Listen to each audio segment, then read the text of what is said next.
আমার সব ওষুধ তো আপনারা চাপা দিয়া ভাইঙ্গা বলাইছেন। এটা আমার বাবার অসুখের ওষুধ। আই এম রিয়েলি সরি, আপনার সব ওষুধ আমরা নষ্ট করেছি। আপনি কোনো টেনশন করবেন না, আমি আপনাকে সব ওষুধ কিনে দিব। হ্যালো, জি ফোনটা আমার। জি, আমি জানি না আমি কই হারাই ফেলছি ফোনটা। এখন কই আছে ফোনটা? ও আমি আমি আপনাকে ওষুধ কিনে দিলাম। ও, আপনি? আচ্ছা, আপনি না আমার মানে আপনার ফোনটা আমার গাড়িতে রেখে গিয়েছিলেন। আমি আপনাকে অ্যাড্রেস দিয়ে দিচ্ছি। জি আপনি জি গাড়িতে জি নিয়ে যান। থ্যাংক ইউ থ্যাংক ইউ আপনার ফোনটা থ্যাংক ইউ। বসুন।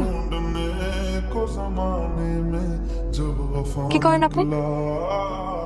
আমি পড়াশোনা করি একটা ভার্সিটিতে, পাশাপাশি একটা চাকরি করি। আপনার বাবার কি হয়েছিল? উনি একবার স্ট্রোক করছিল, এরপরে পুরোপুরি কখনো সুস্থ হতে পারে নাই। দিনের পর দিন বিছানায় পড়ে আছে। আমাদের একটা হসপিটাল আছে, if you need any help আমাকে জানাতে পারেন। ভালো হয়েছে যে তুমি ফোনটা পাইছো, আমি যে কি ভয় পাইছিলাম। এই, তোমার আব্বু কেমন আছে এখন?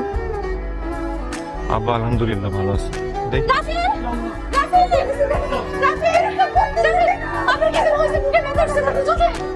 শোনো, তোমার পরে ফোন করছি।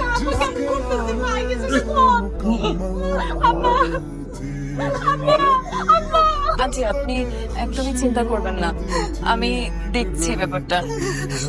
3 লক্ষ টাকা ম্যাডাম। ঠিক আছে, বাবার নামে উঠিয়ে রাখুন। কি হ্যাপি?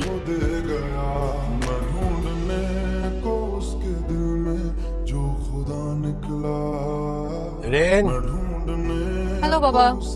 হ্যালো মা। এত রাত হলো কেন? রিশানের বার্থডে পার্টি ছিল। বাড়িতে দেখো, তোমার সাথে আমার একটু কথা আছে। এই যে তুমি রাত বেরোতে আসছো, এই বিভিন্ন পার্টি সার্টি করে বেড়াচ্ছ, ভবিষ্যতের চিন্তাই করছো না, এটা ঠিক না। বাবা প্লিজ, একটা তো করলাম, টিকলো না। তুমি কেন এসব বারবার বলে আমাকে এম্বারেসড ফিল করাচ্ছ?